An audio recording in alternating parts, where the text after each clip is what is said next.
Coba kalian lihat ke ujung pulpen, itu kaki-kakinya itu yang bolong, jadi tidak ada kuningannya. Nah, jadi harus hati-hati ketika membeli RAM.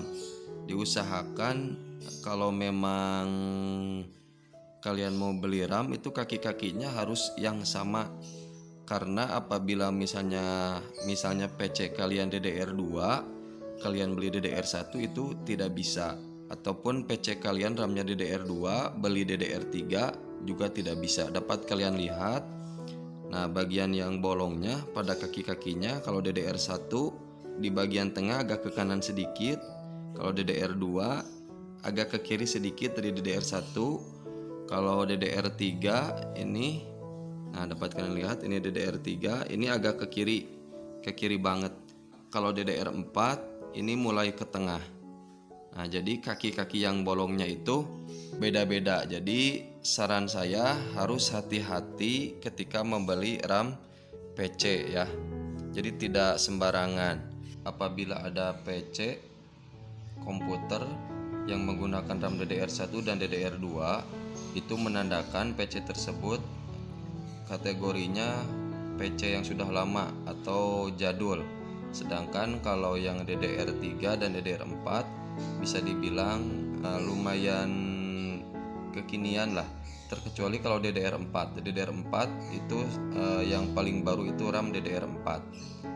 Kalau dari segi perbedaannya, dari segi kecepatan, kalau DDR1 ketika PC nyala itu sangat lambat masuk ke OS-nya. Ada lagi sebenarnya yang lebih lambat dari DDR1 yaitu SDRAM. Tapi untuk kali ini contoh SDRAM-nya saya tidak punya. Kalau misalnya DDR2 agak sedikit cepat dari DDR1 ketika booting masuk ke operating sistemnya. Namun bagi kalian yang mempunyai PC DDR1 atau DDR2, atau bagi kalian yang mempunyai profesi sebagai servis, hati-hati ketika mencopot RAM DDR1 dan DDR2. Saya sarankan apabila emang tidak rusak RAM-nya jangan dicopot, karena ketika dipasang kembali itu kadang jadi tidak terdetek, jadi tidak kompatibel. Beda dengan RAM DDR3 dan DDR4, apabila dicopot kemudian dipasang kembali itu masih tetap kompatibel kalau memang RAM-nya tidak rusak. Kalau DDR1 dan DDR2 itu sangat rentan.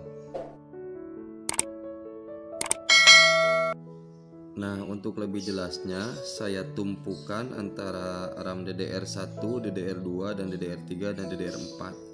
Yang paling bawah itu DDR1. Coba kalian lihat ujung pulpennya. Itu lubang pada RAM DDR1 di tengah, kemudian DDR2 agak ke kiri sedikit. Dapat kalian lihat kan lubangnya? Untuk DDR3 lubangnya ke kiri banget, dan untuk DDR4 itu lubangnya itu lebih kanan sedikit dari DDR2 gitu. Hampir sama dengan DDR1. Yang paling enak itu cara membedakan DDR3 dan DDR4. Sangat mudah. Tapi kalau DDR2 dan DDR1 itu lumayan cukup susah membedakannya karena jarak lubangnya dekat. Oke, setelah saya tumpuk, saya rapikan kembali. Jadi intinya RAM itu kaki-kaki lubang pada kaki RAM-nya itu beda-beda. Kemudian jangankan lubang pada kaki RAM, tapi ada kecepatan. Kecepatan itu diukur dari berapa besar MHz atau megahertz. Nah, kalau DDR1 400 MHz, DDR2, DDR3 ini 1600 MHz.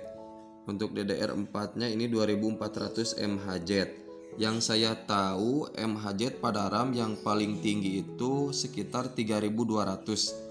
Kalau sekarang kayaknya belum ada yang lebih dari 3200. Kalau misalnya PC kalian itu misalnya Core i3 Gen 5 atau Gen 6, saya sarankan itu RAM-nya itu yang 2000 ke atas.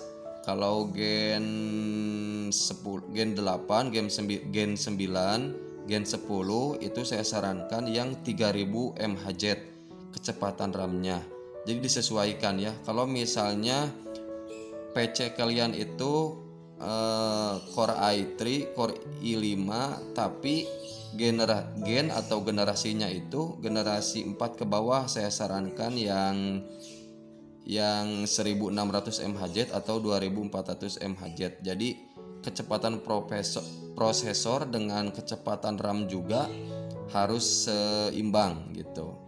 Saya ingatkan kembali.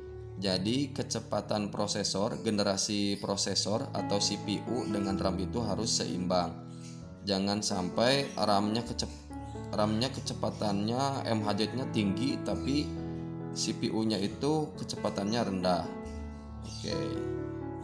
Kalau ini enak ya karena masih ada stiker. Ada stiker, dapat kalian lihat kan, ini merek Pigeon DDR1, kemudian DDR2, DDR3 dan DDR4. Kalau misalnya stikernya itu tidak ada atau sudah lepas, saya sarankan sebelum membeli RAM itu cek dulu dengan aplikasi CPU-Z. Jadi ntar ketahuan mHz-nya berapa, kemudian jenisnya itu apakah DDR1, 2, 3 dan 4-nya itu dapat ketahuan. Nah, tapi itu syaratnya ketika komputer menyala. Jadi ketika kalian mau tambah RAM bisa dicek dengan CPU-Z. Tapi apabila komputer kalian mati, nah kalian bisa menjadi patokan video ini itu cara mengetahui jenis DDR dari RAM PC ya. Baik, sekali lagi saya ingatkan, hati-hati dalam membeli atau memilih RAM, karena RAM itu ada banyak jenisnya, ada DDR1, DDR2, DDR3 dan DDR4, kemudian kecepatannya pun juga berbeda-beda. Oke. Untuk rekomendasi RAM ya standaran sih Samsung, Bulldozer, Tim, Kingston. Kalau mau yang bagus itu ada Corsair, PC Pro, kemudian banyak lah. Oke, dicukupkan sekian tutorialnya, mudah-mudahan bermanfaat khususnya bagi anak-anak sekolah komputer, bagi para tukang servis atau bagi kalian yang akan menambah RAM ataupun memperbaiki RAM. Assalamualaikum warahmatullahi wabarakatuh.